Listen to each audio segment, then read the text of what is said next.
وہ بڑا نیک اور صالح مومن بندہ تھا. اس وجہ سے اس کے کردار کی جو خصوصیات ہیں وہ کسی اور فاتح حکمران سے نہیں ملتی. کچھ مفسرین نے قرآن کے شروع کے ادوار میں سکندر اعظم کو ذوالقرنین سمجھا تھا، لیکن سکندر اعظم کی جو خصوصیات ہیں وہ کسی بھی مومن بندے سے نہیں ملتی. اس لیے پھر بعد میں حضرت مولانا ابوالکلام آزاد رحمۃ اللہ علیہ نے اپنی تفسیر ترجمان قرآن میں بڑی تفصیل فرمائی، اس پہ بہت اچھی طرح ریسرچ کی، اور رضا شاہ پہلوی کے دور میں جو کہ بڑا عظیم فاتح بادشاہ تھا، اس کے دور میں ایک بہت بڑا مقبرہ اور ایک بہت بڑا مجسمہ جو ہے کھدائی کے دوران ایران سے برآمد ہوا، اور پھر وہاں سے یہ سارا معمہ جو ہے یہ حل ہو جاتا ہے. اس کے سر کے تاج پر 2 سینگ موجود تھے. ٹھیک ہے، تو اس طرح یہ جو پرانی روایات ہیں اور جو کہانیاں ہیں وہ سارے اس میں سے ہم نے اس واقعے کے حصے کو سمجھنا ہے جو قرآن کریم ہمیں ہماری تربیت کے لیے بیان فرماتا ہے. یہودیوں کے سوال کے جواب میں مسلمانوں کے 2 فائدے ہوئے. ایک یہ کہ حکومت میں آ کر انسان کو یا فاتح کو کیسے ہونا چاہیے، یہ بڑی اچھی طرح اللہ سبحانہ تعالیٰ نے بیان فرمایا ہے. اس کا اختیار درست طریقے سے استعمال ہونا چاہیے، علاقے کے لوگوں کا استحصال نہیں ہونا چاہیے، اور اپنی طاقت کے زوم میں آ کر انسان کو فتوحات کے بعد ظلم اور بربریت نہیں کرنی چاہیے. اور الحمدللہ ہم نے یہ دیکھا کہ اسلام کی تاریخ میں جتنے بھی مسلمان فاتح گزرے ہیں، کم ہی کوئی ایسا تھا جس نے کبھی کوئی علاقہ برباد کیا ہو یا وہاں پر ترقی نہ کروائی ہو. دوسرا فائدہ یہ تھا کہ یہ مکی دور کی صورت ہے، اور اس وقت مسلمان بے حد کمزوری میں تھے، اور تقریباً ان کا معاملہ اصحاب کہف کا جو ہم نے قصہ صورت کے بالکل شروع میں پڑھا تھا، تقریباً وہی حالات تھے مسلمانوں کے مکہ مکرمہ میں. لیکن صورت کے آخر میں اللہ تعالیٰ نے کامیابی کا، مضبوطی کا، زبردست ہونے کا، بااقتدار ہونے کا اشارہ دے دیا مسلمانوں کو کہ ضروری نہیں ہے کہ کسی قوم پر یا کسی گروہ پر اگر کوئی کمزوری آ گئی ہے یا وہ انڈر پریشر آ گئی ہیں یا کوئی ان کے اوپر کوئی ظالم حکمران آ گیا ہے تو وہ ہمیشہ اسی قسم پرسی میں رہیں گے، ہمیشہ اسی دبے ہوئے حالات میں رہیں گے، ہمیشہ سپریسڈ رہیں گے. مسلمانوں کو اپنے اس غم سے اللہ سبحانہ تعالیٰ نے آزاد فرمایا کہ نبی صلی اللہ علیہ وآلہ وسلم، آپ اور آپ کے صحابہ کو بھی انشاءاللہ عروج ملے گا. اور یہ کچھ دور نہیں ہے کہ جیسے ذوالقرنین فاتح نے دنیا کا اتنا بڑا حصہ فتح کیا اور وہاں پر اللہ کے دین کو پھیلایا اور وہاں پر لوگوں کو ترقی دی، تو مسلمان بھی انشاءاللہ تعالیٰ ایسا ہی کردار ادا کریں گے. ہم نے ذوالقرنین بادشاہ کے واقعے کا یہ پس منظر تھوڑا سا ڈسکس کر لیا ہے. اب قرآن کریم کا جو بیان ہے اس کے مطابق ہم ترجمہ اور تشریح کرتے جائیں گے انشاءاللہ. آیت نمبر 83 سے شروع کرتے ہیں. بسم اللہ الرحمن الرحیم. وَيَسْأَلُونَكَ عَنْ ذِي الْقَرْنَيْنِ قُلْ سَأَتْلُو عَلَيْكُمْ مِنْهُ ذِكْرًا. اور وہ لوگ آپ صلی اللہ علیہ وآلہ وسلم سے ذوالقرنین کے بارے میں سوال کرتے ہیں. آپ صلی اللہ علیہ وآلہ وسلم کہہ دیجئے کہ ان قریب میں تم پر تلاوت کروں گا، اس میں اس کا کچھ ذکر ہے. نبی اکرم صلی اللہ علیہ وآلہ وسلم کو فرما دیا کہ میں آپ سے پوچھے گئے سوال کا جواب دلوا رہا ہوں. اگلی آیت میں فرمایا اِنَّا مَكَّنَّا لَهُ فِي الْأَرْضِ وَآتَيْنَاهُ مِنْ كُلِّ شَيْءٍ سَبَبًا. ہم نے اس کو بے شک زمین میں اقتدار عطا کر رکھا تھا اور اس کو ہر قسم کے اسباق اور وسائل بخشے تھے. اللہ سبحانہ تعالیٰ نے اس مومن خدا ترس بادشاہ کو بے شمار ترقی اور وسائل اور طاقت دے رکھی تھی. جتنی اس دور کی ٹیکنالوجی ممکن تھی، ہم جتنا بھی قصہ آگے پڑھیں گے اس میں ہمیں پتہ چلے گا کہ اس نے اپنے ریسورسز کا کتنا بہترین استعمال کیا، اپنی فوج کا، اپنی طاقت کا، اپنی صلاحیتوں کا، اپنی کمانڈرشپ کا، جو اس کے پاس ٹیکنالوجی تھی اس کا اس نے کتنا بہترین استعمال کیا. اپنی عقل لڑائی اور کبھی بھی ایک فتح پر اکتفا کر کے نہیں بیٹھا اور آگے آگے دوڑتا گیا. گویا یہ سمجھے کہ بیشتر زندگی اپنے گھوڑے پر ہی گزاری ہوگی. نہ کوئی عیاشی عیش و عشرت نظر آتی ہے، نہ کوئی جو فتوحات جہاں پر کی ہیں، جو مفتوح شدہ قومیں ہیں ان پر کوئی ظلم اور بربریت نظر آتی ہے. بہت ہی نیک دل مومن قسم کا بادشاہ تھا. فَأَتْبَعَ سَبَبًا. تو اس نے ان اسباب کی پیروی کی. انہوں نے اپنی ہمت اور بہادری سے، اور اللہ سبحانہ تعالیٰ نے جو ان کو وسائل، جو ان کو اس بہت بڑی فوج اور جو ریسورسز دیے ہوئے تھے، اس سے دنیا کو ایکسپلور کرنا چاہا. تو سبق یہ ملتا ہے یہاں تک ہمیں کہ جب اللہ تعالیٰ انسان کو وسائل بڑھا دیتا ہے تو اس کو ان وسائل کی زوم میں یا ان کے اندر اس کی زینت میں، اس کی جاہ میں گم کر عیش و عشرت میں نہیں پڑ جانا چاہیے، بلکہ اللہ کی نعمتوں کو بہترین بروئے کار لانا چاہیے. اپنی عقل، اپنی ذہانت سے استعمال کرے انسان، اپنا بھی فائدہ کرے، اپنے آس پاس کے لوگوں کا فائدہ کرے، بلکہ اپنی قوم کا بھی فائدہ کرے. حتی اذا بلغ مغرب الشمس وجدها تغرب في عین حمیۃ ووجد عندها قوما قلنا یا ذا القرنین اما ان تعذب واما ان تتخذ فیہم حسنا. حتیٰ کہ وہ غروب آفتاب کی حد کو پہنچ گئے تو اس نے سورج کو گدلے کالے پانی میں ڈوبتے دیکھا، اور وہاں پر انہوں نے کچھ لوگوں کو پایا، اور ہم نے کہا اے ذوالقرنین تم چاہو تو ان کو تکلیف پہنچاؤ، اور یہ بھی کہ تم ان کے ساتھ حسن سلوک کا معاملہ کرو. یہاں سے اس آیت سے پتہ چلتا ہے کہ ذوالقرنین کے مغربی علاقوں کی لشکر کشی اور فتوحات کا یہ ذکر ہے. چونکہ اس زمانے میں بہت قدیم وقت کی بات ہم یہاں پر دیکھ رہے ہیں، BC کی بات ہے، بیفور کرائسٹ کی، تو اتنے قدیم زمانے میں لوگوں کے پاس ڈیفینیٹلی دنیا کا نقشہ موجود نہیں تھا، اور یہ تو ان کو بالکل بھی معلوم نہیں تھا کہ زمین گول ہے. تو جہاں سے سورج طلوع ہوتا تھا ان کو لگتا تھا دنیا کی شروعات یہ ہے، اور جہاں غروب ہوتا تھا تا حد نگاہ بس جہاں تک نظر آتا تھا وہ ان کو لگتا تھا دنیا کا آخری کنارہ یہی ہے. تو اس نے یہ سمجھا ہوگا کہ ہم اس سمت میں، یہ جو ہم مغرب کی طرف آئے ہیں جہاں سورج غروب ہو رہا ہے، پروبیبلی یہ زمین کی آخری سرحد ہے. تو ہم آخری سرحد تک پہنچ گئے ہیں، اب آگے سمندر ہی سمندر ہے، سمندر میں تو گھوڑے جا نہیں سکتے. تو وہاں پر ساحل پر کھڑے ہو کر سورج بظاہر جو غروب ہو رہا تھا نظر آیا کہ دنیا کا کنارہ ہے، اس لیے مغرب الشمس کا لفظ استعمال فرمایا ہے. اب کالے گدلے پانی کا چشمہ، ممکن ہے کہ یہ شاید لاوا ہو کسی آتش فشاں پہاڑ کا، یا ہو سکتا ہے کہ وہاں اس علاقے کا سمندر بہت میلے رنگ کا ہو. بہرحال قرآن نے بڑے اچھے ادبی انداز میں یہاں پر خصوصیات بیان فرما دی ہیں اس کی فتوحات کی، اور اس کو اب ہمیں سائنس میں تولنے اور نقشے پر ڈھونڈنے کی ایکچولی ضرورت ہے نہیں. وجہ اس کی یہ ہے کہ اللہ سبحانہ تعالیٰ نے ہمیں اسی صورت میں بڑی اچھی طرح بتا دیا ہے کہ جس علم کا تم سے تعلق نہیں ہے، اور جو خرافات ہیں اور جن ڈیٹیلز کا تمہارے عقیدے سے تعلق نہیں ہے، اس میں تم مت پڑھو. اللہ سبحانہ تعالیٰ فرما رہے ہیں کہ ہم نے کہا، اس سے مراد یہ ہوگا کہ اللہ تعالیٰ نے بادشاہ کے دل میں القاء کیا، کیونکہ اللہ سبحانہ تعالیٰ پیغمبر اور نبی جو ہیں ان کے علاوہ کبھی کسی انسان سے تو ہم کلام نہیں ہوئے. تو معلوم ہوتا ہے کہ ذوالقرنین جو ہیں یا تو ان کے ساتھ ان کے دور میں کوئی نبی ہوگا جس کا ذکر نہیں فرمایا گیا، یا اللہ سبحانہ تعالیٰ کا وہ اتنا نیک بندہ ہوگا کہ اس سکتا ہے اس کو خواب وغیرہ میں بشارت ہوتی ہو. بہرحال کہا یہ جا رہا ہے کہ تم نے اب اس علاقے کو فتح کر لیا ہے اپنے زور بازو سے، اور جو وسائل ہم نے تمہیں دیے. اب یہاں کے جو باشندے ہیں تم چاہو تو ان پہ رحم و کرم کرو، تم چاہو تو تم ان پہ ظلم کرو. تو اللہ سبحانہ تعالیٰ نے اس کا یہاں پر ٹیسٹ لیا ہے اس بادشاہ کا کہ اب اس کو اتنی بڑی فتح حاصل ہوئی ہے، اس نے دنیا کا اتنا بڑا حصہ جو ہے ویسٹ کا وہ فتح کیا ہے، اب یہ کیا معاملہ کرتا ہے. اب یہ اپنے جھنڈے لے کر سارے شہر میں پھرتا ہے اور شہر کو آگ لگاتا ہے، یا یہاں پر اللہ کی عبادت گاہیں قائم کرتا ہے، یہاں لوگوں کا یہاں پہ ظلم و ستم بربریت کرتا ہے، ان کو مارتا ہے، قتل و غارت گری کرتا ہے، یا ان کو ترقی دیتا ہے اور ان جو وہاں پہ وسائل ہیں ان کو لوگوں کو بروئے کار لانا سمجھاتا ہے، سکھاتا ہے. کیا کرتا ہے؟ اب اس کا عمل کیا ہوگا؟ یا کیا یہ اب اس فتح کے بعد تکبر، غرور، عیش و عشرت کا شکار تو نہیں ہو جائے گا جیسے عموماً دنیاوی بادشاہ کرتے ہیں؟ یہ فرمایا جا رہا ہے. قال اما من ظلم فسوف نعذبه ثم يرد الى ربه فيعذبه عذابا نکرا.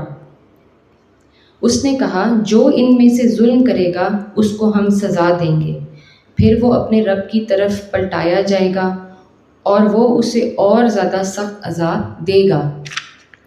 وَأَمَّا مَنْ آمَنَ وَعَمِلَ صَالِحًا فَلَهُ جَزَاءً الْحُسْنَى فَسَنَقُولُ لَهُ مِنْ أَمْرِنَا يُسْرًا، اور جو ان میں سے ایمان لائے گا اور نیک عمل کرے گا اس کے لیے اچھی جزا ہے اور ہم اس کو نرم احکام دیں گے۔ قولا فرمایا ہے یہاں پر، قولا سے مراد یہاں پر کہنا نہیں ہے، قولا جو ہے یہ زبان حال والا قولا ہے۔ عربی زبان میں دو طریقے سے قولا استعمال کیا جاتا ہے، ایک کہنا اور ایک کر کے دکھانا۔ تو یہاں پر یہ کہا جا رہا ہے کہ اب ہم کر کے یہ دکھائیں گے کہ جیسے یہ قوم رویہ اختیار کرے گی ہم ان کے ساتھ ایسے ہی چلیں گے۔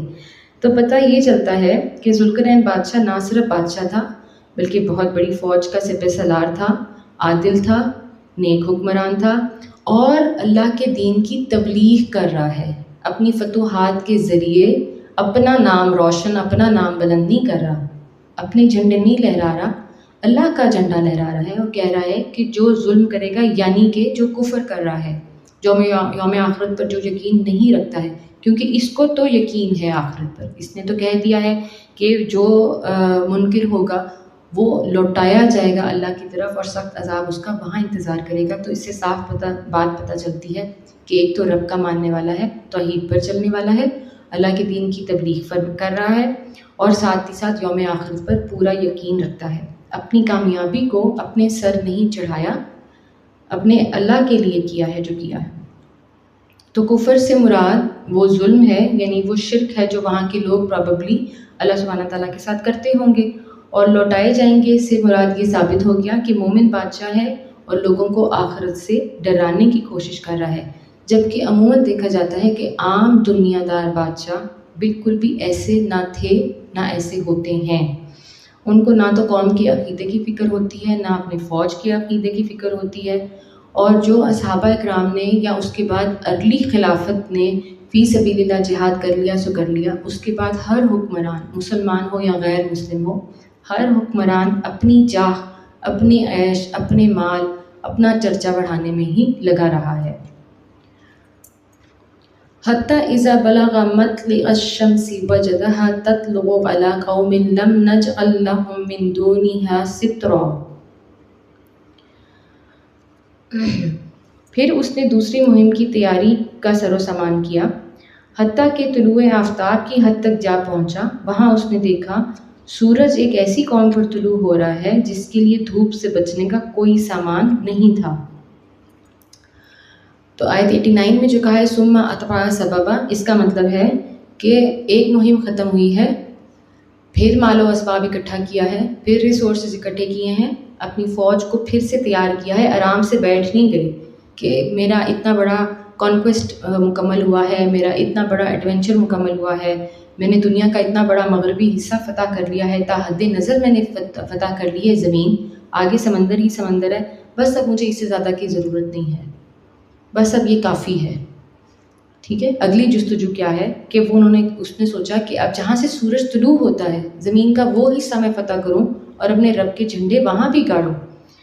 تو اپنی فتح کا زوم نہیں ہے بادشاہ ذوالقرنین کو، اگلی مہم کی تیاری فوراً کر لی، اور مقصد فتح نہیں ہے بلکہ مقصد لوگوں کی بہتری اس نے کرنی تھی۔ یہ ہم آگے دیکھ لیتے ہیں کہ بہتری اس نے کیسے کی۔ ٹھیک ہے، بے شک بہت منظم قسم کا بادشاہ ہوگا جو اتنی بڑی مہم پوری ہونے کے بعد پھر سے اپنی فوج کو اس نے تیار کر لیا ہے۔ ٹھیک ہو گیا؟ اچھا جی، اب ہم یہ دیکھتے ہیں جس قوم کے پاس اب یہ آئے ہیں، ٹھیک ہے، طلوع آفتاب جہاں اب جو حد نگاہ ہے وہ eastern side of the world ہے، ٹھیک ہے، یہاں بھی اتنا سفر کیا ہے جہاں تک زمین نظر آئی ہے، جہاں تک خشکی ہے، ٹھیک ہے، تو یہ اپوزٹ سائڈ آف دی ارتھ ہو گئی۔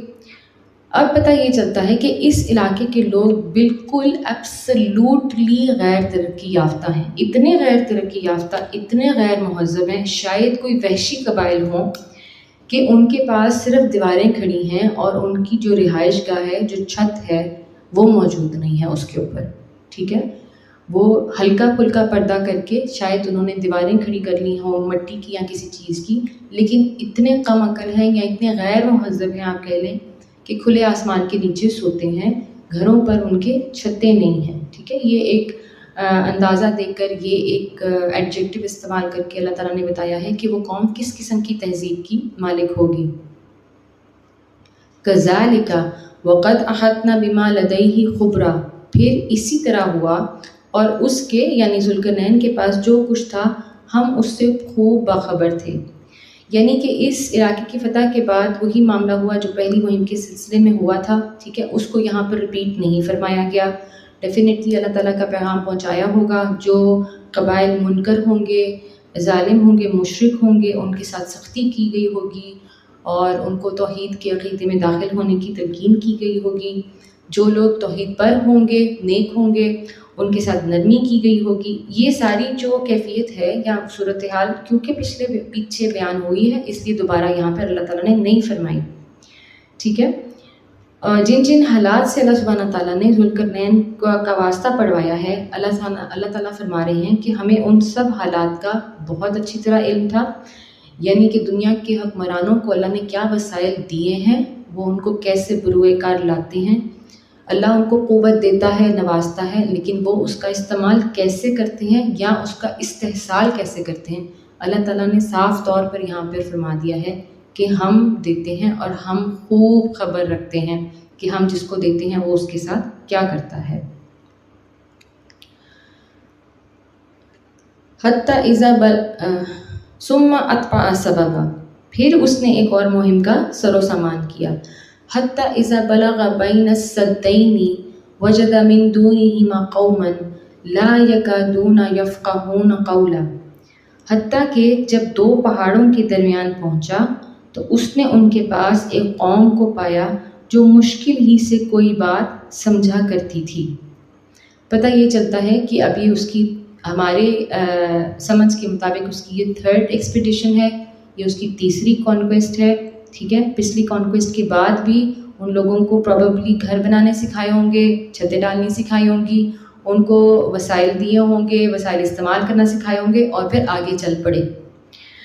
تو دو پہاڑوں کے سلسلے کا علاقہ ہے۔ یہ بھی ایک غیر متمدن قسم کی قوم تھی۔ اب یہ بات ہمیں کیسے پتہ چلتی ہے؟ کیونکہ فرمایا ہے اللہ تعالیٰ نے کہ ان کی کوئی پراپر زبان نہیں تھی، کوئی پراپر ان کا وے آف کمیونیکیشن نہیں تھا، اور ذوالقرنین بادشاہ اور اس کا جو لشکر آیا ہے وہ ان کے ساتھ کسی طریقے سے کوئی بات نہیں کر پا رہے تھے۔ ہو سکتا ہے کہ پھر اشاروں سے کوئی بات کی گئی ہو، یا ہو سکتا ہے کہ ذوالقرنین بادشاہ جو ہے اس کو اللہ سبحانہ تعالیٰ نے ایسی صلاحیت دی ہو کہ وہاں کچھ عرصہ رہ کے اس نے ان لوگوں کی لینگویج، اشاروں کی زبان یا الفاظ کی زبان جو بھی ہے وہ سمجھ لی ہو، زبان اس نے سیکھی ہو یا سمجھ لی ہو، بہرحال اس نے ان کی مدد فرمائی۔ آگے وہ ایک سوال ڈالتے ہیں، یہ جو بستی کے لوگ ہیں، یہ جو قوم ہے، یہ بادشاہ سے سوال ڈالتے ہیں اور بڑے اچھے طریقے سے وہ ان کی بات کو نبھاتا ہے۔ لیکن آگے اب ہم یہ دیکھیں گے کہ ان لوگوں نے اپنے آپ کو بالکل مجبور اور بیکار سمجھا ہوا تھا۔ آیت 94، قالوا یا ذا القرنین ان یأجوج ومأجوج مفسدون فی الارض فهل نجعل لك خرجا على ان تجعل بیننا وبینہم سدا۔ انہوں نے کہا، اے ذا القرنین، یاجوج اور ماجوج زمین میں بہت فساد مچاتے ہیں، تو کیا ہم آپ کو کوئی خراج دیں اس کام کے لیے کہ آپ ہمارے اور ان کے درمیان ایک دیوار تعمیر کر دیں؟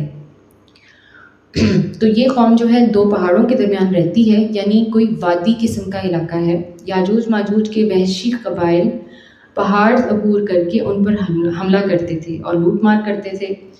تو انہوں نے اس فاتح سے اپنی مصیبت کا بیان کیا ہے۔ ایبسلیوٹلی کلیئر بات ہے یہاں سے کہ فاتح کا مزاج نرم تھا، منصفانہ تھا، عادلانہ تھا، اور اس نے ان کے ساتھ نرمی اختیار کی ہوگی، تبھی تو کوئی شخص کسی انجان انسان کے آگے اپنا دکھ بیان کرتا ہے۔ ورنہ عموماً اگر کوئی بادشاہ کسی علاقے کو فتح کرتا ہے اور ظلم اتنے کرتا ہے کہ ایبسلیوٹلی ہو نہیں سکتا وہ قوم اس کے ساتھ سیٹسفائی ہو، یا وہ قوم اس کو اپنا دل کا حال سنائے یا اپنا ہمدرد سمجھے، ایسے نہیں ہوتا۔ ہم نے ابھی ریسنٹلی تک جتنی کولونائزیشن دیکھی ہے جو برٹش گورنمنٹ نے اور فرانس گورنمنٹ نے کر دی، افریقہ کی، انڈو پاک سب کانٹیننٹ کی اور عرب کی، کہیں بھی لوگوں کے دلوں میں ان کے لیے محبت پیدا نہیں ہوئی تھی کبھی بھی، دنیاوی طور پہ دیکھا جائے تو۔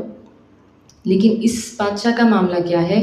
انتہائی نیک ہے، رب سے تعلق بہت مضبوط ہے، اپنے اللہ کے لیے کر رہا ہے جو کر رہا ہے، خود کی سیٹسفیکشن اس کو کوئی نہیں چاہیے، خود کی سیٹسفیکشن اس کو پہلی فتح کے بعد مل جانی تھی، اس کے نام کے چرچے ہو جاتے پوری دنیا میں، بہت بڑا کانکرر ہے، اپنے نام کا اس کو کوئی شوق نہیں ہے، ٹھیک ہے، کیونکہ نیک ہے، مومن ہے، اس لیے لوگوں نے اپنا دکھ اس سے بیان کیا ہے، اس سے ہمدردی چاہی ہے۔ مگر ذوالقرنین جو ہیں، ظاہر ہے ان پہ قوم کو بھروسہ ہوگا، ان کا فاتحانہ رویہ جو ہے وہ بہت ہی خوبصورت یہاں نظر آتا ہے، اور کسی طرح بھی انہوں نے ان ساری فتوحات میں، خواہ وہ غیر مسلم علاقے ہی کیوں نہ فتح کیے ہوں، کسی بھی قوم کا نہ استحصال کیا ہے، نہ ان کو مجبور کیا ہے، نہ ان سے لوٹ مار کی ہے، نہ ان پر آج کے دور کی طرح قرضوں کا کوئی جال بچھایا ہے۔ یہ بات کس طرح پتہ چلتی ہے، یہ ہم اگلی آیت میں دیکھ لیں گے کہ ذوالقرنین نے ان سے خراج لینے سے منع کر دیا، یعنی کہ انہوں نے کیا پیشکش کی ہے اس قوم نے، اس نے یہ کہا ہے کہ ہمیں کرنا نہیں آتا، ہمارے پاس مال ہے، کیونکہ ہم آپ کو خراج دے دیتے ہیں، یہ انہوں نے کہا ہے، لائک ہم آپ کو کوئی ٹیکس پے کر دیتے ہیں، ہم آپ کو کوئی پیمنٹ دے دیتے ہیں۔ تو اگر آج کے دور کا معاملہ ہوتا تو کیا ہوتا، جو فاتح ہے اس نے کہنا تھا ٹیکس بھی دو اور اس کے اوپر تا عمر تم سود بھی اتارتے رہو، میں تمہیں قرضہ یہ الاٹ کرتا ہوں یہ دیوار بنانے کے لیے، میں تمہاری پروٹیکشن کے لیے تمہارے لیے کام کروں گا، بس اس کے بعد تم اگلے 200 سال جو ہے نا وہ میرا قرضہ اتارتے رہو گے سود سمیت۔ اس لیے یہ بادشاہ جو ہے اس کی صفات اتنی خوبصورت ہیں کہ اللہ سبحانہ تعالیٰ نے دیکھی قرآن کریم میں اس کا تا قیامت ذکر فرما دیا ہے۔ قال ما مکنی فیہ ربی خیر فعینونی بقوۃ اجعل بینکم وبینہم ردما۔ اس نے کہا، یعنی ذوالقرنین نے کہا، جو کچھ میرے رب نے مجھ کو دے رکھا ہے وہ بہت ہے، بس تم محنت سے میری مدد کرو، میں تمہارے اور ان کے درمیان مضبوط بند بنا کر دیتا ہوں۔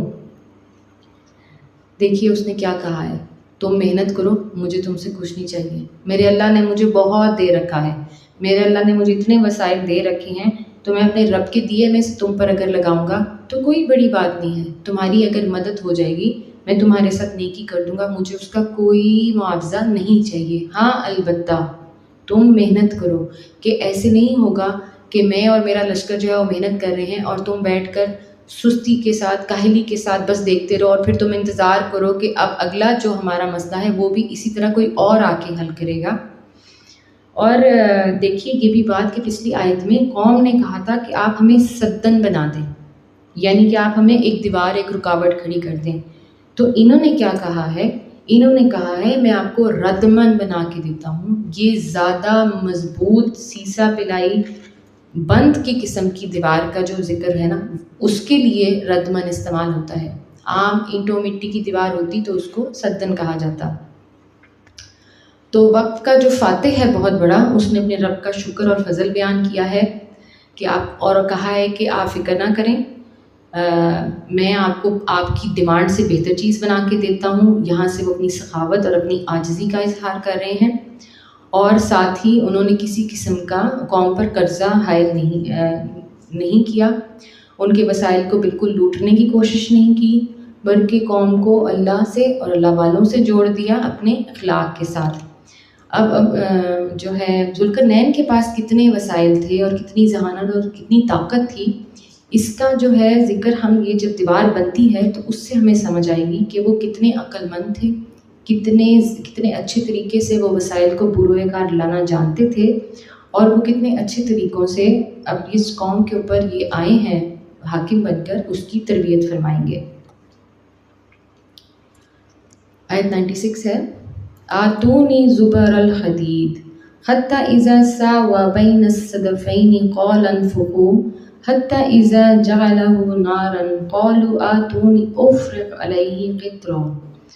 تم مجھے لوہے کی چادریں لا کر دو، یہاں تک کہ جب دونوں پہاڑوں کی درمیانی خلا کو اس نے پاٹ دیا، اس نے کہا اب پھونکو آگ، حتیٰ کہ وہ آہنی دیوار آگ کی طرح سرخ ہو گئی۔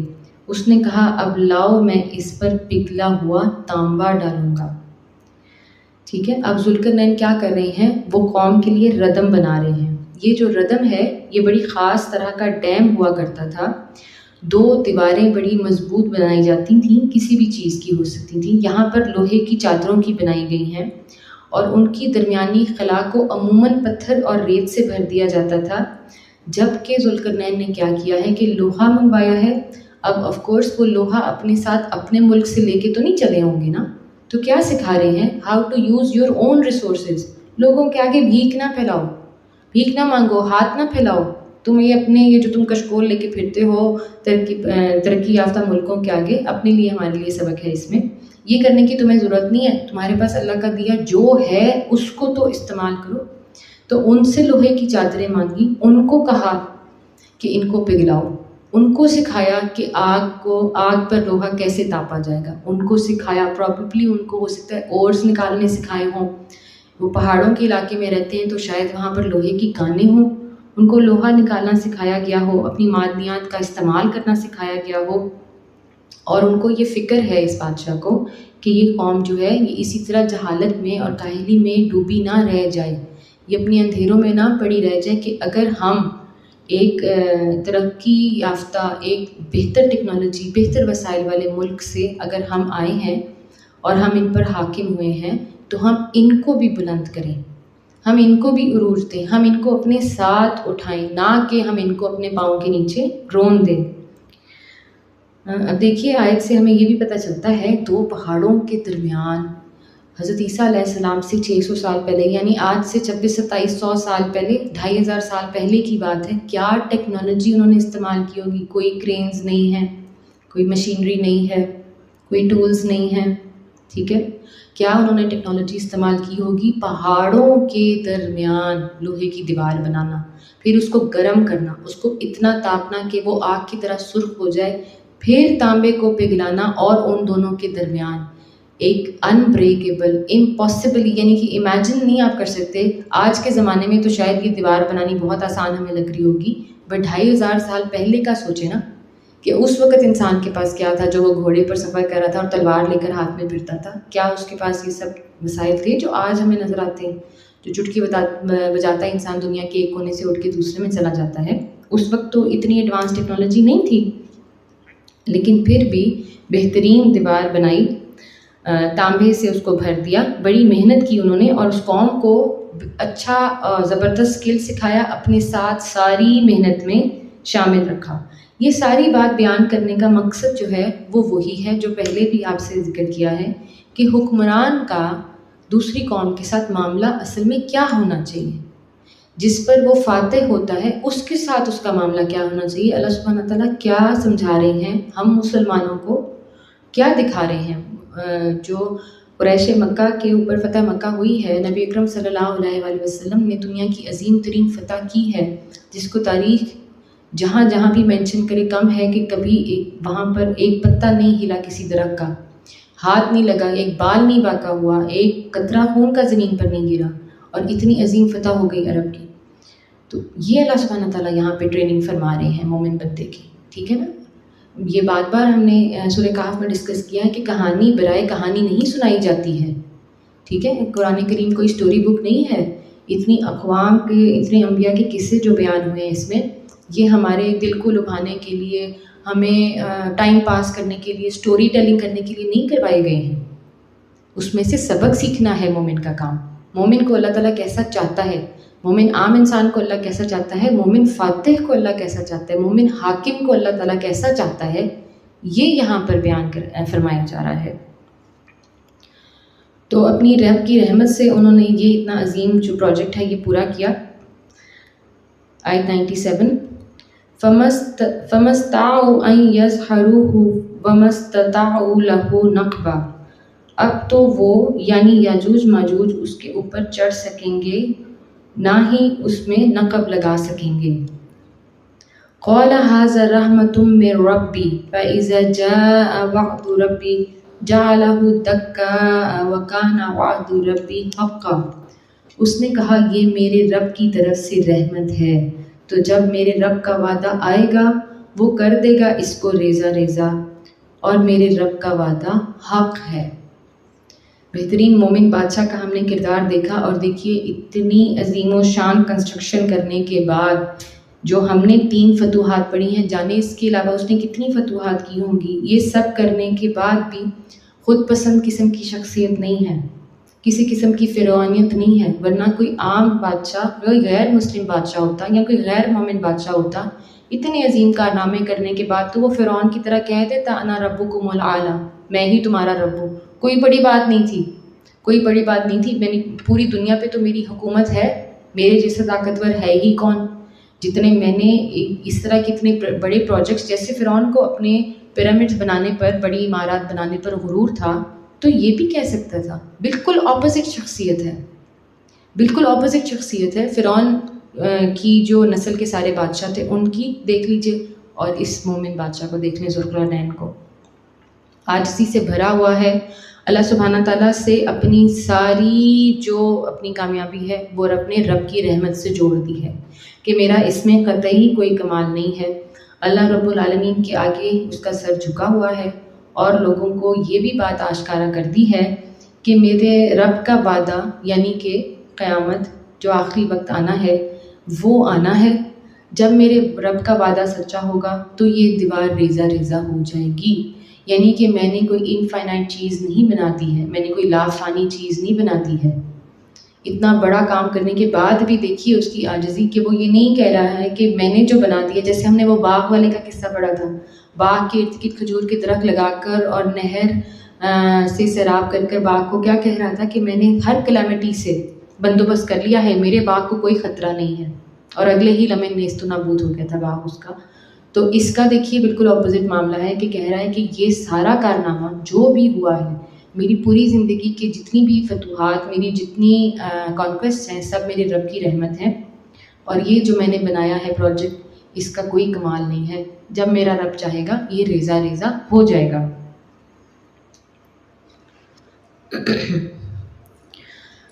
آیت 99 میں اللہ سبحانہ تعالیٰ فرما رہے ہیں وَتَرَكْنَا بَعْضَهُمْ يَوْمَئِذٍ يَمُوجُ فِي بَعْضٍ وَنُفِخَ فِي الصُّورِ فَجَمَعْنَاهُمْ جَمْعًا. اور اس روز ہم لوگوں کو چھوڑ دیں گے، سمندروں کی موجوں کی طرح ایک دوسرے سے گتھم گتھا ہوں گے، اور سور پھونکا جائے گا اور ہم انسانوں کو ایک ساتھ جمع کر لیں گے. جیسے ہی ہم دیکھتے ہیں کہ ذوالقرنین بادشاہ نے اپنے رب کے وعدے کا ذکر کیا ہے، ساتھ ہی اللہ سبحانہ تعالیٰ نے اس کی حقیقت کو ہم پر دوبارہ سے واضح کر دی ہے. اور یہ بار بار اللہ سبحانہ تعالیٰ تنبیہ فرماتے جا رہے ہیں قرآن کریم میں، بار بار انسان کو بتاتے جا رہے ہیں کہ میرا وعدہ کیا ہے، تم مانو گے تو تمہارے لیے بہتر ہے، تم اس پر یقین کرو، یہ تمہارا ایمان ہے، یہ ہونا ہی ہے، یہ اٹل ہے. کہ اس روز جو ہے اللہ سبحانہ تعالیٰ ایک طرح سے پھر سے یہاں قیامت کی منظر کشی فرما رہے ہیں. اس قسم کی آیات ہم نے پہلے بھی اس صورت میں پڑھی ہیں کہ قیامت سے پہلے جو واقعات رونما ہونے ہیں، انسانوں نے ایک دوسرے سے گتھم گتھا ہونا ہے سے مراد ہے کہ بڑی جنگیں ہونی ہیں اور سور پھونکا جائے گا. یہ تو ہمیں بے انتہا احادیث سے پتہ چلتا ہے کہ خوفناک ہولناک آواز آئے گی، اتنی ہولناک کہ انسان کو موت آ جائے گی. اور پھر فرمایا کہ تمام انسانوں کو اللہ سبحانہ تعالیٰ جمع فرما دے گا. تو جمع اس طرح بھی فرمائے گا کہ جب حضرت عیسیٰ علیہ السلام نے آنا ہے اور مسلمانوں کی فتح ہونی ہے، تب بھی مسلمان سارے انشاءاللہ اکٹھے ہوں گے، سارے ایک گروہ ہوں گے، سارے ایک قوم ہوں گے. اور یہ بھی کہ جب اللہ سبحانہ تعالیٰ کے سامنے میدان سجنا ہے حساب کا، جب بھی حساب کا ذکر کرتے ہیں نا، اللہم حاسبنا حسابا یسیرا ضرور دعا کر لیا کریں. جب بھی جہنم کا ذکر پڑھتے ہیں اللہم اجرنا من النار ضرور پڑھ لیا کریں. ہم نہیں جانتے کون سا وقت قبولیت کا ہوتا ہے. اللہ تعالیٰ ہم پر، ہماری جانوں پر رحم فرما دے. تو اللہ تعالیٰ نے، کیونکہ پیچھے یاجوج ماجوج کا ذکر چل رہا ہے، کیونکہ اس قوم نے شکایت کی تھی یاجوج ماجوج کی، تو آیت میں ان کے چھوڑے جانے کا بھی اشارہ فرما دیا گیا ہے. ٹھیک ہے، اور یہ شدید آدم خور قسم کی قوم ہوگی. اور سورۃ الانبیاء آیت 96 میں اللہ سبحانہ تعالیٰ نے فرمایا ہے وَهُم مِّن كُلِّ حَدَبٍ يَنْسِلُونَ، اور وہ پہاڑ کی ڈھلوان سے اترتے ہوئے نظر آئیں گے. یہ پہاڑوں کے درمیان قائم کی گئی ہے نا دیوار. اب اگر اس کو ہم سائنٹیفک طریقے سے سوچیں یا جغرافیکل کانسیپٹس دیکھیں یا سیٹلائٹ ویژنس دیکھیں، تو ابھی تک تو انسان کو یہ دیوار نہیں ملی ہے۔ دیکھیے یہ کہاں آباد ہے، واللہ عالم، یہ دیوار کہاں بنی ہے، واللہ عالم۔ اگر کوئی ایک انسان، کوئی سائنسدان، کوئی مسلمان سائنسدان اپنی زندگی کے 10-15 سال اس دیوار کا نقشہ ڈھونڈنے میں ضائع کر دے تو کیا اس سے بہتر نہیں ہے کہ وہ 10 سال اپنے رب کے احکام کو ماننے اور ان کو پھیلانے میں لگا دے؟ ٹھیک ہے، بار بار یہ فرمایا گیا ہے، یہ نہیں یہاں پر کہا گیا کہ جاؤ تم جا کے ڈھونڈو کہ وہ گریٹ وال آف چائنا ہے یا کوئی اور وال ہے، دیکھو جا کے وہ آتش فشاں پہاڑ کے جو لاوا ہے جہاں تک فتح تھی ذوالقرنین کی وہ کہاں ہے، کہیں پر یہ نہیں کہا گیا۔ عرب کے مسلمانوں کو جس فتح کی وعید دی، جس فتح کی خوشخبری دی ہے، جو خلافت کا وعدہ فرمایا ہے، اس وعدے میں یا اس ساری فتح کے لیے کہیں پہ بھی یہ شرط نہیں رکھی گئی تھی کہ پہلے یہ جو تمہیں اللہ تعالیٰ نے قصے سنائے ہیں نا، ان کھنڈرات کو جا کے دیکھ کر آؤ، ان کو وزٹ کر کے آؤ، عاد و سمود کے کھنڈرات کو، نہیں کہا گیا کہیں پہ۔ سبق سیکھو اس میں سے، تمہیں تمہارا رب کیا بتا رہا ہے، تمہیں بار بار جھنجھوڑا ہے، بار بار یاد دلا رہا ہے وہ آخری دن، وہ وعدے کا دن، وہ وعدہ جو برحق ہے، جو ہونا ہے۔ صرف اللہ سبحانہ تعالیٰ کی ذات فانی، باقی سب لا فانی، باقی سب فانی ہے۔ اب ہم یہ دیکھیں کہ جب ہم نے آگے دجال کے فتنے کو پڑھنا ہے، اس حوالے سے یاجوج ماجوج کیا ہے، پہلے میں نے آیت کی تفسیر میں آپ سے اس لیے نہیں ڈسکس کیا کہ جو واقعے کا تسلسل ہے نا وہ پھر وہاں پر ڈسٹرب ہو جاتا ہے، کیوں یہ لوگ ان سے تنگ تھے اور کیوں بار بار قیامت کی ہولناکیوں میں اس کا ذکر یاجوج ماجوج کا کیا جاتا ہے۔ اصل میں یاجوج ماجوج کا معاملہ ہے کیا؟ تو اس کا ذکر نبی اکرم صلی اللہ علیہ وآلہ وسلم کی بیشتر احادیث میں ملتا ہے، اور بائبل میں اور یہودیوں کی بھی قدیم روایات میں اس قوم کا ذکر جگہ جگہ فرمایا گیا ہے۔ حضرت نوح علیہ السلام کے بعد جب انسانی نسل تباہ ہوئی ہے بڑے سیلاب کے بعد، تو آپ علیہ السلام کے 3 بیٹے دنیا میں رہ گئے ان کے ساتھ۔ آپ کے 3 بیٹے تھے، سام، حام اور یافس۔ بنی نوح انسان جو ہے، جو انسانی نسل ہے، وہ آگے نوح علیہ السلام کے ان 3 بیٹوں سے چلی ہے، ٹھیک ہے۔ حضرت یافس کی اولاد جو ہے، اس کے لوگ وسطی ایشیا یعنی سینٹرل ایشیا کے پہاڑی حصے عبور کر کے، کور کر کے نارتھ کی طرف چلے گئے تھے، یعنی کہ نارتھن اینڈ ایسٹرن ایشیا اور یورپ کے کچھ علاقے، وہاں پر یہ جا کر پھیل گئے تھے۔ ایک بیٹا جو ہے اس کی اولاد عرب میں آباد ہو گئی تھی، اور تیسرا جو بیٹا ہے اس کی اولاد افریقہ میں آباد ہو گئی تھی، ٹھیک ہے۔ اب دیکھیے عرب جو سکن ہے وہ ڈیفرنٹ ہے، افریقن سکن تقریباً ساری ایک جیسی ہے، یورپین اور ایسٹرن ایشین جو سکن ہے، پین ایشین، وہ تقریباً ساری بالکل وائٹ ہے۔ تو یہ 3 الگ الگ نسلیں بنی انسانوں کی۔ اب حضرت یافس کے بہت سے بیٹے ہوئے، اور بائبل کی اور اسرائیل کی روایات میں ان میں بہت سے بیٹوں کے ناموں میں گوگ، مگوگ، مسک، توحال اس طرح کے نام ملتے ہیں۔ تو مفسر یہ سمجھتے ہیں اور علماء بھی یہی محسوس کرتے ہیں، حدیث سے بھی یہ بات پتہ چلتی ہے کہ یاجوج ماجوج جو ہیں یہ لوگ چھوٹی آنکھوں والے ہوں گے، ان کے چہرے ڈھالوں کی طرح چپٹے اور سپاٹ ہوں گے، یعنی کہ جیسے جاپنیز چائنیز فیسز ہیں، جیسے منگولز کے فیسز ہیں۔ منگولز نے کتنی تباہی مچائی تھی دنیا میں، کتنا بڑا حصہ دنیا کا جو ہے انہوں نے تباہ و برباد کر دیا تھا، بغداد تک آ گئے تھے۔ تو بنیادی طور پر گوگ مگوگ یا یاجوج ماجوج جو ہیں یہ غیر متمدن اور وحشی لوگ تھے، ان کا پیشہ صرف لوٹ مار کرنا تھا اور قتل و غارت گری تھا۔ وہ اپنے قریبی، اپنے شہر سے ملحقہ علاقوں پر حملہ آور ہوتے، قتل و غارت کرتے، لوٹ مار کا بازار گرم کرتے، چلے جاتے، اگلے دن پھر آتے، پھر یہی کام کرتے۔ یہ بات ہمیں نبی اکرم صلی اللہ علیہ وآلہ وسلم کی حدیث کے مضمون سے پتہ چلتی ہے۔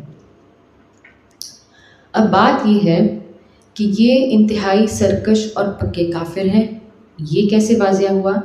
آدم علیہ السلام کی اولاد میں قیامت کے دن اللہ سبحانہ تعالیٰ جب فرمائیں گے کہ اپنی اولاد میں سے جہنم کا حصہ الگ کرو، تو حضرت آدم علیہ السلام پوچھیں گے کہ کتنے، تو اللہ سبحانہ تعالیٰ فرمائیں گے 1000 میں سے 999۔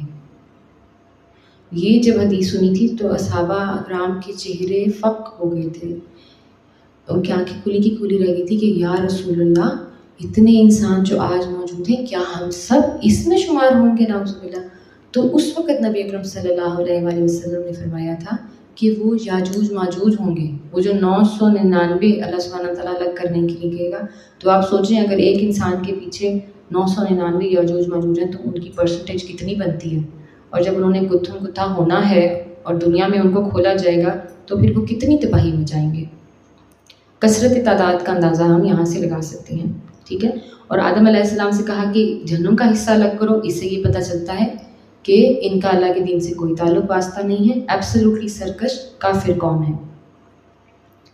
نبی اکرم صلی اللہ علیہ وآلہ وسلم نے یہ بھی بیان فرمایا ہے کہ یہ جو قوم ہے یاجوج ماجوج روز اس دیوار جو ذوالقرنین بادشاہ نے بنائی تھی اس کے اندر چھید کرنے کی کوشش کرتے ہیں اور چھید ہو جاتا ہے، مگر پھر شام ہو جاتی ہے. پھر یہ کہتے ہیں کہ ہم کل دوبارہ یہاں سے کام شروع کریں گے. یہ چلے جاتے ہیں، اللہ سبحانہ تعالیٰ اپنی رحمت سے یہ دیوار بند کر دیتے ہیں. ایک دن ایسا ہوگا، اگلے دن آتے ہیں تو دوبارہ ان کو نئے سرے سے کام شروع کرنا پڑتا ہے. ایک دن ایسا ہوگا کہ یہ لوگ پورا دن کام کریں گے، پھر یہ کہیں گے انشاءاللہ ہم صبح دوبارہ کام شروع کریں گے. یہ انشاءاللہ کا لفظ ہم نے کتنا سیکھا ہے اس صورت میں. ٹھیک ہے. تو جب یہ انشاءاللہ کہہ دیں گے تو پھر کیا ہوگا، اگلے دن وہ سوراخ کھلے کا کھلا ہوگا اور پھر وہ دن ہوگا جو قرب قیامت کی بڑی نشانی کہ یہ اس دیوار کو ڈھا دیں گے اور دنیا میں پھیل جائیں گے. جب یاجوج ماجوج کی قوموں کی دنیا میں یلغار ہوگی تو پوری دنیا ایک ہولناک جنگ کی لپیٹ میں آ جائے گی. اس کو احادیث میں ملحمۃ العظمیٰ اور بائبل اور یہودی اسکرپچرز میں آرماگیڈن کے نام سے جانا جاتا ہے. ٹھیک ہے. بہت بڑی ہولناک جنگ ہونے والی ہے. جنگ جب اپنے اختتام کو پہنچ جائے گی تو اس کے بعد یاجوج ماجوج کی بہت بڑی یلغار ہوگی. حضرت عیسیٰ علیہ السلام اللہ تعالیٰ سے دعا فرمائیں گے کہ اس شدید مصیبت سے نجات دلا دے اے اللہ. پھر اللہ سبحانہ تعالیٰ ایک بیماری بھیجیں گے. اس قوم کے اوپر بیماری آئے گی، یعنی کہ یاجوج ماجوج کی گردنوں میں گٹھلیاں پڑ جائیں گی اور اس گٹھلی میں سے کیڑے نکلیں گے. وہ کیڑے ان کے جسم میں پھیل جائیں گے، خاص طور پہ ان کے سر کے اندر، اور پھر وہ خود ہی مر جائیں گے. پھر حضرت عیسیٰ علیہ السلام اللہ سبحانہ تعالیٰ سے دعا فرمائیں گے جب زمین ان یاجوج ماجوج کی لاشوں سے بھری پڑی ہوگی، ہر طرف بدبو ہوگی، کہیں پاؤں رکھنے کی جگہ نہ ہوگی، یہاں تک پرندہ بھی کوئی نہ بیٹھ سکے گا، تو وہ دعا فرمائیں گے اے میرے رب اس زمین سے ان کو صاف کرنے کا بندوبست فرما دے. اللہ سبحانہ تعالیٰ کی رحمت سے ایک تیز ہوا چلے گی یا آندھی چلے گی واللہ عالم، اور پوری کی پوری زمین جو ہے وہ بالکل صاف ستھری ہو جائے گی انشاءاللہ تعالیٰ. اللہ سبحانہ تعالیٰ ہمیں اس فتنے سے، اس قیامت کی ہولناکی سے بھی بچائے، ہمیں دجال کے فتنے سے بھی بچائے. یہ صورت میں ابھی تک ہم نے جتنے واقعات پڑھے ہیں اور ہم نے جتنا بھی قرآن پڑھا ہے، اللہ ہمیں توفیق دے کہ ہم اس سے اپنے لیے سبق نکال سکیں. الحمدللہ یہاں پر سورہ کہف کا آخری واقعہ مکمل ہو جاتا ہے. بہرحال قصہ تو بیان ہو گیا ہے، لیکن اس کے بعد اللہ سبحانہ تعالیٰ نے بڑا امپورٹنٹ خطبہ فرمایا ہے انسان کے ساتھ. یہ خطبہ جو ہے آیت نمبر 100 سے لے کے آیت 110 تک ہے.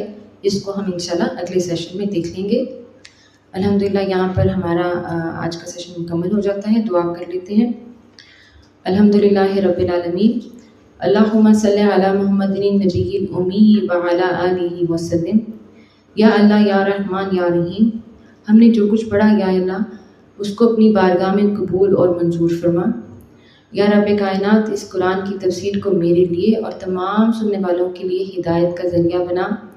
یا رب العالمین ہمیں روزانہ قرآن کریم کو پڑھنے، تلاوت کر کے سمجھنے اور اس پر عمل کرنے کی توفیق عطا فرما. یا اللہ ہمیں باعمل مسلمان بنا. اللہ جی ہم نے جو کچھ پڑھا اس کا ثواب نبی اکرم صلی اللہ علیہ وآلہ وسلم کی خدمت اقدس میں پیش کرتے ہیں. الہی قبول فرما. آپ صلی اللہ علیہ وآلہ وسلم کی برکت سے اس کا ثواب تمام انبیاء اکرام، خلفائے راشدین، امہات المومنین، اہل بیت، اصحابہ اکرام، صحابیات، اولیاء اللہ، شہداء، صدیقین، صالحین، مومنین، مومنات کو پیش کرتے ہیں. الہی قبول فرما. بالخصوص اس کا ثواب سلسلہ قاسمیہ عزیزیہ نقشبندیہ کے تمام بزرگان کو پیش کرتے ہیں. بالخصوص جناب مولانا مہر محمد صاحب رحمۃ اللہ علیہ، جناب مولانا عبدالحکیم صاحب رحمۃ اللہ علیہ اور جناب مولانا عبدالعلیم قاسمی صاحب رحمۃ اللہ علیہ کو پیش کرتے ہیں۔ الہی قبول فرما اور ان کے درجات کو بلند فرما۔ یا اللہ کریم ہماری اس خانقاہ قاسمیہ عزیزیہ نقشبندیہ کی حفاظت فرما اور اس کے روح رواں سجادہ نشین جناب حضرت شیخ عزیز القاسمی حکیمی مہروی نقشبندی مجددی صاحب کے درجات کو بلند فرما اور ان کو صحت و سلامتی عطا فرما۔ انہیں اور اس خانقاہ کو تا قیامت ہدایت کا ذریعہ بنا اور اس میں توسیع فرما۔ آمین یا رب العالمین۔